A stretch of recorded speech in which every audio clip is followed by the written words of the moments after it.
बिस्मिल्लाहिर्रहमानिर्रहीम। तमाम स्टूडेंट्स को प्रोफेसर इमरान मलिक की तरफ से खुशामदीद। बच्चों, उम्मीद करता हूँ कि आप मेरी वीडियोस देख रहे होंगे और तमाम वीडियोस आपको समझ भी आ रही होंगी। और दूसरा ये भी उम्मीद करता हूँ कि आप लोग अपने अपने घरों में स्टे सेफ की पॉलिसी को फॉलो कर रहे होंगे।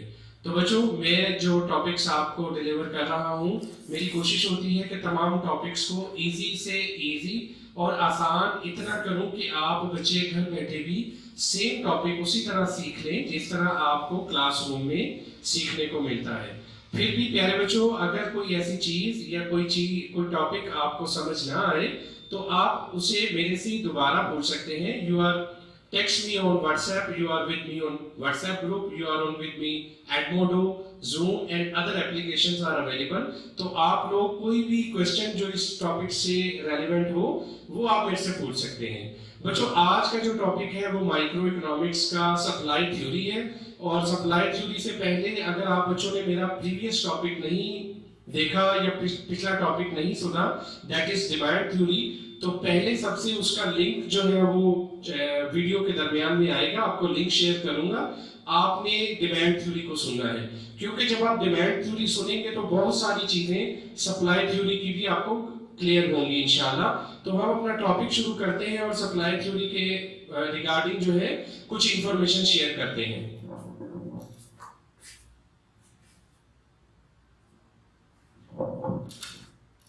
तो बच्चों, आज का जो सबसे पहला टॉपिक है जिसमें हम ये पढ़ेंगे कि what is supply, state and explain law of supply with help of schedule and diagram, also explain the assumptions and exceptions of the law. तो सप्लाई थ्योरी की शिफ्टिंग भी पढ़ेंगे, what are the determinants of supply theory, ये भी study करेंगे। But first of all we shall see what is the difference between supply and stock. तो बच्चों, जैसे बोर्ड पर आपको कुछ चीजें नजर आ रही हैं कि distinction between supply and stock, we shall also discuss the determinants of supply. लेकिन सबसे पहले देखिए स्टॉक और सप्लाई में फर्क क्या होता है। जब हम बात करते हैं सप्लाई की और स्टॉक की, तो जितनी total production, total output produced by a producer prevailing in a market और इन अ गोडाउन, कहीं भी जखीरे के तौर पर रखी है and not offered for sale, और अभी फरोख्त करने के लिए मार्केट में एट ए पर्टिकुलर प्राइस, किसी मखसूस कीमत पर बेचने के लिए, फरोख्त करने के लिए नहीं बेची गई, इट इज कॉल्ड स्टॉक। तो जखीरा या स्टॉक की डेफिनेशन क्या बताई बच्चों मैंने? टोटल आउटपुट जो अभी एक मखसूस कीमत पर बेचने के लिए मंडी में, मार्केट में फरोख्त करने के लिए ऑफर नहीं की गई, not for sale. The portion of total output, the part of total output, that portion of output which is offered for sale in the market, जिसे हम मार्केट में सेल करने के लिए ऑफर कर देते हैं at a particular price, this is known as supply, quantity supply। तो बच्चों, उम्मीद करता हूं सबसे पहले आपको क्वांटिटी सप्लाई और स्टॉक में डिफरेंस नजर आया होगा। अच्छा, this difference is for normal goods, not for perishable goods। Why? What are the perishable goods? Perishable बच्चों गुड्स वो होती हैं जो जल्द खराब हो जाती हैं, जिनकी सप्लाई डे टू डे बेटो चेंज होती है, या जो ज्यादा टाइम अरसे तक स्टोर नहीं की जा सकती। तो बच्चों, जब वो स्टोर ही नहीं की जा सकती तो उसकी जो स्टॉक है और सप्लाई में डिफरेंस कैसे हो सकता है? उसकी जितनी मार्केट में सप्लाई आती है वही उसका स्टॉक होता है, और करंट सप्लाई पर ही उसकी प्राइस डिटरमिन होती है और उसे मार्केट में सेल कर दिया जाता है। तो अब आपको बात समझ आई बच्चों? स्टॉक और सप्लाई नॉर्मल गुड्स का और है, और स्टॉक एंड सप्लाई जो है पेरिशेबल गुड्स के लिए डिफरेंट है। तो सबसे पहली चीज जो हमने सीखी वो हमने ये देखी कि स्टॉक और सप्लाई में फर्क क्या होता है, और नॉर्मल गुड्स और पेरिशेबल गुड्स में क्या डिफरेंस होता है। तो जब हम सप्लाई की बात करते हैं, हमारा जो टॉपिक है वो सप्लाई से रेलेवेंट है। तो सप्लाई को बेटो इकोनॉमिक्स में जो रिप्रेजेंट करते हैं वो जब हम सप्लाई को रिप्रेजेंट करते हैं तो हम क्वांटिटी सप्लाइड QS से रिप्रेजेंट करते हैं, that is QS, quantity supplied. Quantity supplied हमेशा याद रखें कि it is a function of different variables. हम उन वेरिएबल्स को डिस्कस करेंगे, लेकिन सबसे पहले बच्चों डिमांड थ्योरी की तरह हम क्वांटिटी सप्लाई का प्राइस से रिलेशन देखेंगे कि what is the relation between supply and price. मैंने आपको बताया था डिमांड थ्योरी में जब हम डिमांड को डिस्कस कर रहे थे तो सब डिमांड और प्राइस में इनवर्सली रिलेशन था, known as law of demand. Law of demand क्या है? It is a relation between demand and price. तो लॉ ऑफ सप्लाई क्या होगा? It is a relation between supply and price. तो बच्चों, बीइंग अ प्रोड्यूसर, मुझे आप बताएं, एज अ प्रोड्यूसर आप मुझे ये गाइड करें, आप अपनी सोच बताएं, अगर मार्केट में आपकी पर्टिकुलर कमोडिटी की प्राइस बढ़ती जाए, फिर सोचें, अगर मार्केट में आपकी पर्टिकुलर कमोडिटी की प्राइस बढ़ती जाए तो आप उसको स्टॉक में रखना पसंद करेंगे या उसकी सप्लाई बढ़ाना पसंद करेंगे? ऑफ कोर्स, जी बिल्कुल, ऐसे ही प्राइस बढ़ने पर आप उसकी सप्लाई मार्केट में ज्यादा करेंगे, क्योंकि यही वो टाइम है जब हम उसका प्रॉफिट या उसका मैक्सिमम रेवेन्यू जनरेट कर सकते हैं। तो इसलिए प्राइस बढ़ने पर आप उसकी जो सप्लाई है वो बढ़ा देंगे, और अगर मार्केट में प्राइस कम होगी तो फिर क्या करेंगे? जी बिल्कुल, ऑफ कोर्स, आप उसकी क्वांटिटी सप्लाई को कम कर देंगे। तो यहां से हमें प्राइस और सप्लाई के दरमियान एक रिलेशन फाइंड हुआ। वो रिलेशन क्या है? वो रिलेशन मैं यहां लिखता हूं कि आप बच्चे कह रहे हैं प्राइस बढ़ने पर सर हम सप्लाई को इंक्रीज कर देंगे, और प्राइस कम होने पर क्वांटिटी सप्लाई को डिक्रीज कर देंगे। तो बच्चों, ये कौन सा रिलेशन नजर आ रहा है आपको? दोनों एरो सेम साइड पर जा रहे हैं। This is a positive relation, direct relation. So we can say law of supply is basically a positive relation between price and supply. Law of supply is a positive relation between price and supply. This is known as law of supply as well. This is known as extension and contraction of supply as well. मुख्तलिफ नाम है जो मैं ले रहा हूँ। A relationship between price and supply, if it is a positive, it is known as a law of supply or extension and contraction of supply. यही topic बच्चों हमने डिमांड थ्योरी में पढ़ा था, और वो नेगेटिव रिलेशन था। प्राइस बढ़ती थी तो डिमांड कम होती थी, प्राइस कम होती थी तो डिमांड बढ़ती थी। लेकिन यहाँ सप्लाई का पॉजिटिव रिलेशन याद रखना है। प्राइस बढ़ेगी तो सप्लाई भी बढ़ेगी, और प्राइस कम होगी तो सप्लाई भी कम रहेगी under normal condition and other conditions being constant. कुछ चीजों को हम बेटो क्या कंसीडर करेंगे? कांस्टेंट कंसीडर करेंगे, और उन या other factors do not change. वो वेरिएबल कौन से हैं? वो वेरिएबल हम असम्पशंस में भी लिखेंगे और यहाँ पर इसके फंक्शन में भी लिखेंगे। तो देखें, सबसे पहले क्वांटिटी सप्लाई फंक्शन बना किसका? प्राइस का। सबसे पहले क्वांटिटी सप्लाई फंक्शन बना प्राइस का। इसी तरह मैंने कुछ असम्पशंस लिखी हैं, वो सब असम्पशंस का एक मैं सिंबल बनाऊंगा। मैं अभी आपको 8 असम्पशंस दिखाता हूं, उनका मैं एक सिंबल बनाऊंगा और यहां लिख दूंगा, और वो तमाम चीजों की वजह से मार्केट में क्वांटिटी सप्लाई चेंज होती है। लेकिन हम अज्यूम करेंगे कि अभी वो तमाम चीजें कांस्टेंट हैं और सिर्फ प्राइस की वजह से सप्लाई चेंज होती है। किसकी वजह से चेंज होती है बेटो? सिर्फ प्राइस की वजह से। तो प्राइस और सप्लाई का जो रिलेशन होगा मेरे बेटो, that is known as law of supply. उसे हम लॉ ऑफ सप्लाई का नाम देंगे। तो बच्चों, हम जो है कुछ असम्पशंस को देखें, और मैं उनके यहाँ पर जो वैल्यूज लिखी हैं, सबसे पहले मैंने लिखा है नो चेंज इन इनकम। तो इसका मतलब है सप्लाई इनकम का फंक्शन भी होता है। और बच्चों, आपने याद रखना है इकोनॉमिक्स में इनकम को y से रिप्रेजेंट करते हैं। दैट इज वाई मैंने इनकम की जगह I का सिंबल नहीं डाला, Y का सिंबल डाला है। इकोनॉमिक्स में कैपिटल I जो है वो इन्वेस्टमेंट के लिए यूज होता है, स्मॉल I जो है वो इंटरेस्ट रेट के लिए यूज होता है। इसलिए इनकम के लिए मुझे मेरे बेटो Y का सिंबल यूज करना पड़ा। तो जब हमने इसको Y बोल दिया तो ये नेशनल इनकम है।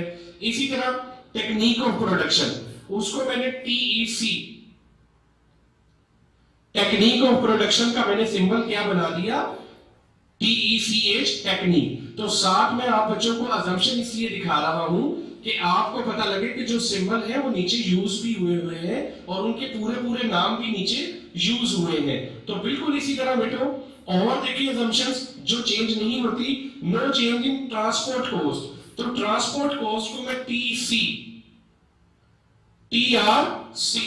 ट्रांसपोर्ट की TR यूज कर लिया मैंने, और साथ कॉस्ट का मैंने C यूज कर लिया। तो TRC, ट्रांसपोर्ट कॉस्ट के लिए यूज हो रहा है।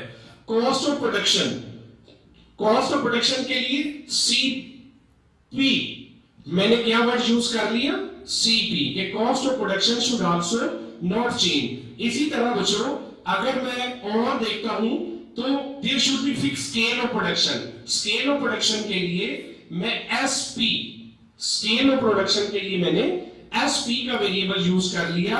और इसी तरह स्पेकुलेशन वेरिएबल, स्पेकुलेशन के लिए मैंने एस पी और सी, स्पेकुलेशन ऑफ मनी, जो सर्कुलेशन ऑफ मनी है, ये इंटरेस्ट रेट की स्पेकुलेशन, इंटरेस्ट रेट में जो चेंज ना आए उसके लिए मैंने स्पेकुलेशन का वर्ड यूज किया है। तो बच्चों सप्लाई तमाम इस तरह और भी वेरिएबल्स हैं, सप्लाई, क्वांटिटी सप्लाई तमाम वेरिएबल की वजह से चेंज होती है। But to keep our relation with price we have to keep them as a constant. हमें इन तमाम वेरिएबल्स को बेटो कांस्टेंट कंसीडर करना पड़ेगा।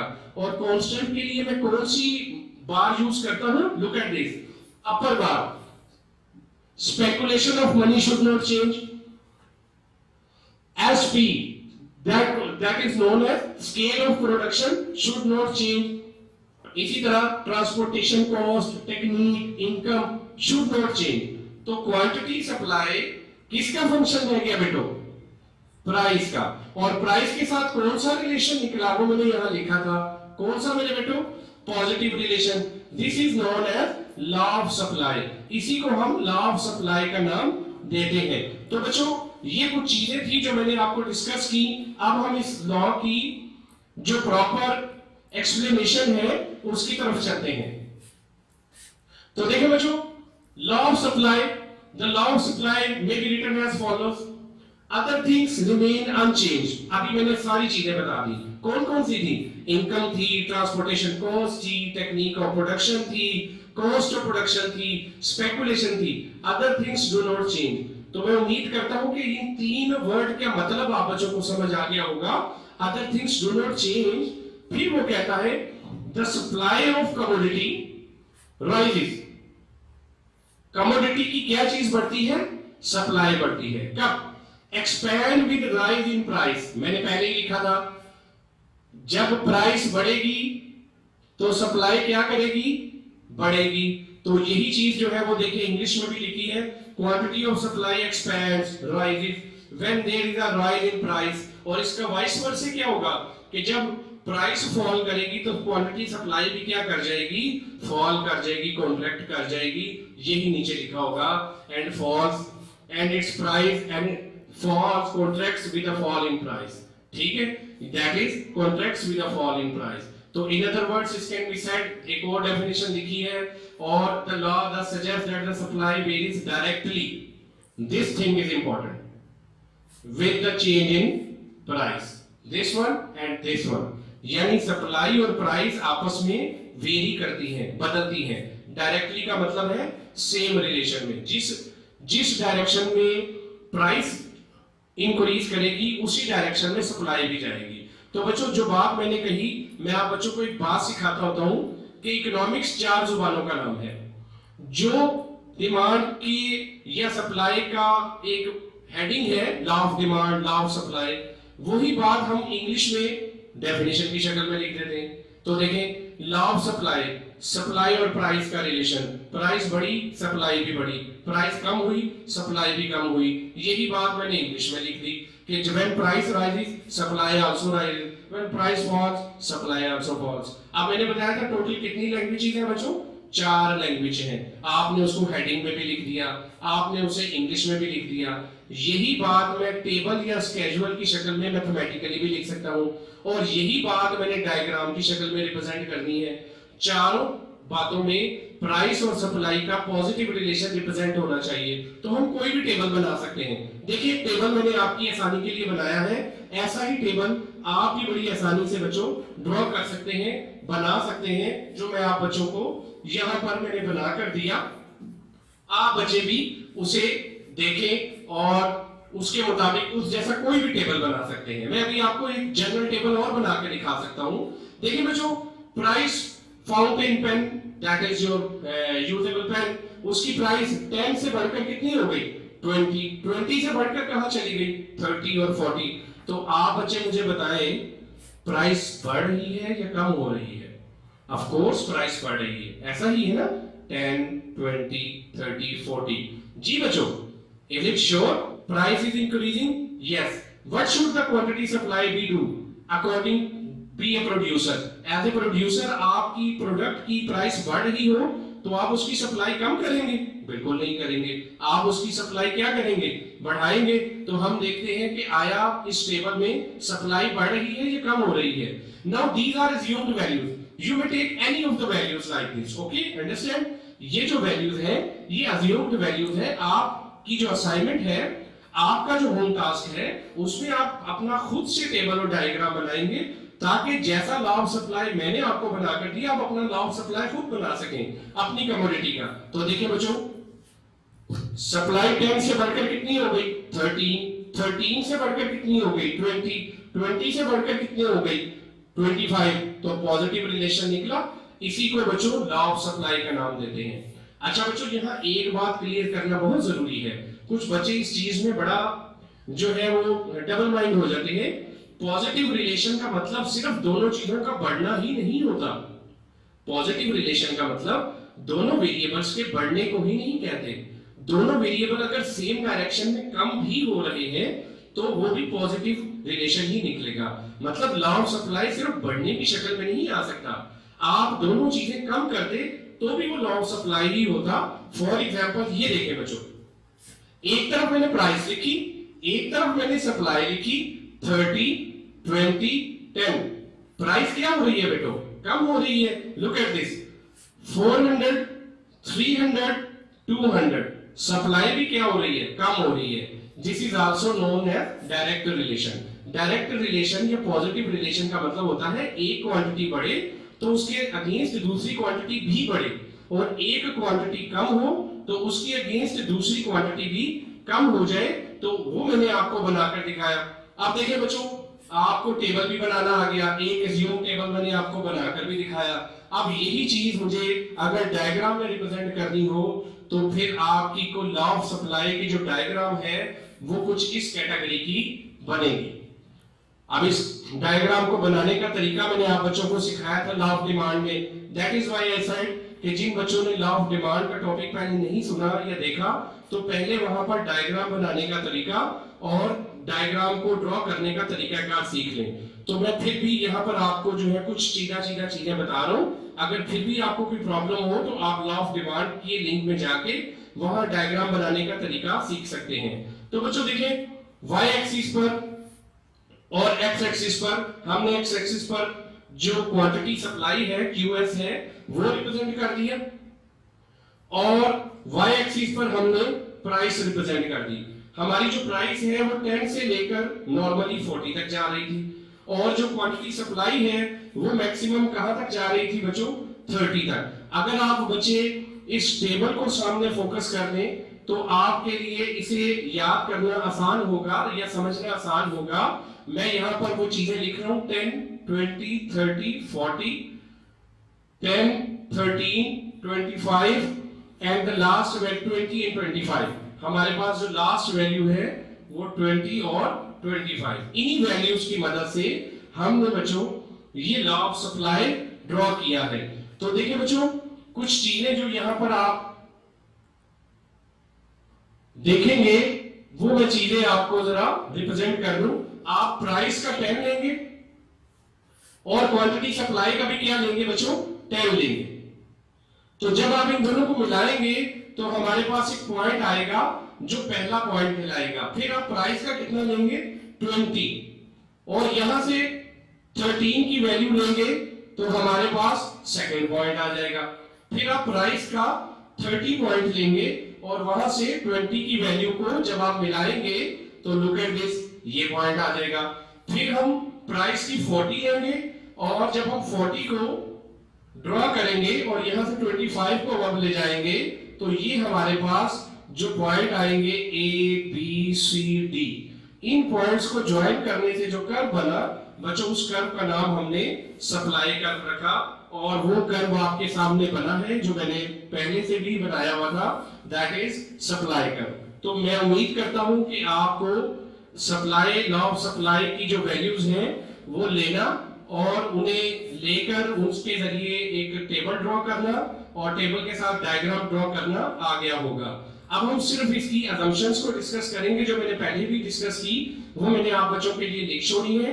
आप बच्चों की जो असाइनमेंट होगी वो भी आपकी असम्पशन बेस्ड ही होगी कि you have to explain that assumptions. हम वन बाय वन इन असम्पशंस को डिस्कस कर लेते हैं। मैं आपको जल्दी उनके बारे में कुछ ओवरव्यू देता हूं। बच्चों, असम्पशंस हम पहले भी डिस्कस कर चुके हैं कि असम्पशन में अगर कुछ चेंज आती है तो उसकी वजह से लॉ ऑफ सप्लाई होल्ड नहीं करता। मतलब टेक्निक ऑफ प्रोडक्शन एक एग्जाम्पशन है कि टेक्निक ऑफ प्रोडक्शन चेंज ना आए। टेक्निक ऑफ प्रोडक्शन चेंज आने की वजह से फर्ज करें आप ओल्ड मेथड की जगह new method, new technology use करेंगे तो फिर प्राइस चेंज नहीं भी होगी तो सप्लाई बढ़ सकती है। या कोई ऐसी टेक्निक लगाते हैं जिसमें एक खास लिमिट से ज्यादा सप्लाई नहीं बढ़ सकती, तो प्राइस चेंज होने के बाद भी टेक्निक ऑफ प्रोडक्शन की वजह से बाज़ सप्लाई बढ़ भी जाती है, कांस्टेंट रह जाती है या कम हो जाती है। इसी तरह बाकी जो असम्पशंस हैं उनके बारे में भी आपने सेम कमिटमेंट या सेम जो स्टेटमेंट है वो होल्ड करनी है कि अगर ये वेरिएबल चेंज हो गए तो लॉ ऑफ सप्लाई जो है वो होल्ड नहीं रहेगा, बल्कि लॉ ऑफ सप्लाई चेंज हो सकता है। तो इसके बाद ये असम्पशंस में देखें, मैंने पहले भी इनके नाम आपसे जो डिस्कस किए, मैंने कुछ नाम आपको बताए थे, वो नाम जरा आप दोबारा देख लें कि इनमें चेंज नहीं आना चाहिए। लाइक ट्रांसपोर्टेशन कॉस्ट में चेंज नहीं आना चाहिए। क्यों? सप्लाई वही है और ट्रांसपोर्टेशन कॉस्ट अगर बढ़ गई या उसकी फ्यूल प्राइस बढ़ गई तो प्राइस बढ़ गई, लेकिन सप्लाई उसके साथ इंक्रीज नहीं की तो लॉ ऑफ सप्लाई होल्ड नहीं रहेगा। तो इस तरह ये जितने भी असम्पशंस हैं इन सब में बिल्कुल चेंज नहीं आना चाहिए। इनकी एक्सप्लेनेशन भी बेटा मैंने लिखी है, आप बच्चे इनको पढ़ें, इन्हें समझें। अगर इनमें कोई चीज नहीं समझ आती तो आप मेरे से डिस्कस करें। बच्चों, इसके बाद इस टॉपिक का जो लास्ट पॉइंट है वो है exceptions of the law. What are the exceptions of the law? सबसे इंपॉर्टेंट जो पॉइंट है वो एक्सेप्शंस ऑफ द लॉ है कि इन असम्पशंस को होल्ड करके हमने प्राइस और सप्लाई में पॉजिटिव रिलेशन शो कर दिया, लेकिन फिर भी कुछ ऐसी एक्सेप्शंस है, ऐसी लिमिटेशंस है कि हम तमाम चीजों को कांस्टेंट होल्ड करके भी लॉ ऑफ सप्लाई को जो है वो कंसीडर नहीं कर सकते। ऐसी चीजों को लिमिटेशन कहते हैं जिन पर लॉ ऑफ सप्लाई एप्लीकेबल नहीं होगा। हम वो देखते हैं कि वो कौन सी एक्सेप्शंस है। तो देखिए बच्चों, एक्सेप्शन अबाउट फ्यूचर प्राइस। आजकल के जो हालात हैं इसमें हमें रोज नजर आता है कि रमजान आने वाला है या रमजान शुरू हो रहा है या कोरोना वायरस के शुरू होने पर जब हमने डिस्कस किया आने वाले दिनों में कीमतें बढ़ जाएंगी, तो लोग फौरी तौर पर जो अपनी सप्लाई है वो मार्केट में शॉर्ट कर देते हैं। उन्हें पता है आने वाले दिनों में जब कीमतें बढ़ेंगी तो हम तब मार्केट में सप्लाई निकालेंगे और तब ज्यादा मुनाफा कमाएंगे। तो देखो बच्चों, प्राइस तो कम नहीं हुई लेकिन मार्केट में सप्लाई कम हो गई। फिर कुछ ऐसे मामलात हैं, बाज़ औक़ात ऐसा होता है कि आने वाले दिनों में उन्हें नजर आ रहा होता है कि इस चीज की कीमतें गिर जाएंगी, तो क्या करते हैं, पहले ही किसी तरह कोई ऑफर लगाकर या मार्केट में अपनी जो सप्लाई है उसको इतना ज्यादा इंक्रीज कर देते हैं कि कीमतें कम होने के ना होने के बावजूद मार्केट में सप्लाई कम हो जाती है। तो इसलिए फ्यूचर एक्सपेक्टेशन को रखने वाला शख्स पर लॉ ऑफ सप्लाई एप्लीकेबल नहीं होता। बिल्कुल इसी तरह सप्लाई ऑफ लेबर।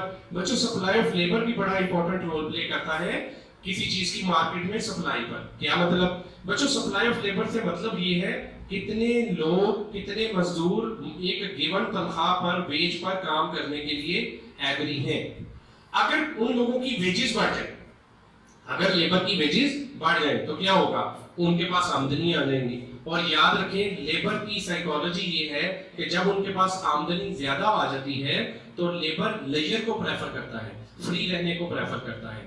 आमदनी बढ़ी, उन्होंने फ्री रहने को प्रेफर किया। जब वो काम नहीं करेंगे तो मार्केट में प्रोडक्शन क्या होगी, ऑफ कोर्स कम हो जाएगी। प्राइस कम नहीं हुई, लेकिन आमदनियां बढ़ने की वजह से, लेजर करने की वजह से, फ्री टाइम होने की वजह से लेबर ने काम नहीं किया तो सप्लाई ऑफ लेबर कम हो गई, सप्लाई ऑफ लेबर से प्रोडक्शन कम हो गई। तो लॉ ऑफ जो सप्लाई है वो लेबर की सप्लाई थ्योरी पर भी होल्ड नहीं करती। इसी तरह rate of interest and saving position, ये भी बच्चों एक बड़ा इंपॉर्टेंट टॉपिक है। रेट ऑफ इंटरेस्ट और सेविंग का जो रिलेशन है कि जैसे जैसे बैंक अपना इंटरेस्ट रेट बढ़ाता है साथ साथ लोग अपने पैसे बैंकों में जमा करवाते हैं, जिसे हम सेविंग्स का नाम देते हैं। तो इंटरेस्ट रेट बढ़ा, सेविंग बढ़ी, इंटरेस्ट रेट बढ़ा, लोग सेविंग की तरफ गए। लेकिन एक लिमिट ऐसी आती है जहां सप्लाई कम, बैंक डाउनवर्ड शिफ्ट करना शुरू कर देता है। यानी इंटरेस्ट रेट अगर बढ़ता भी है तो गवर्नमेंट के जो बैंक्स हैं, इंस्टीट्यूट हैं, वहां लोग अपनी सेविंग्स नहीं देते, नहीं जमा करवाते, तो सेविंग कम होना शुरू हो जाती है। जैसे ही इन्वर्स रिलेशन हुआ, ऑटोमेटिकली जो है वो सप्लाई जो थ्योरी है वो होल्ड नहीं रहती। तो इसलिए ये 3 एक्सेप्शन हैं या लिमिटेशंस हैं, इन्हें इसलिए लिमिटेशन कहा जाता है कि इन पर किसी भी सूरत में लॉ ऑफ सप्लाई एप्लीकेबल नहीं होता। तो बच्चों, उम्मीद करता हूं कि आपको लॉ ऑफ सप्लाई के बारे में बहुत सारी इंफॉर्मेशन मिली होगी। आप बच्चे नोटबुक पर खुद से इसकी असम्पशंस की प्रैक्टिस करें, टेबल की प्रैक्टिस करें, डायग्राम की प्रैक्टिस करें, डेफिनेशन याद करें, और इसमें जो भी प्रॉब्लम निकले वो मेरे से डिस्कस करें, ताकि मैं आपको उसके बारे में बेहतरीन तौर पर गाइड कर सकूं। तो पहले टॉपिक के हवाले से until unless, Allah Hafiz, thank you.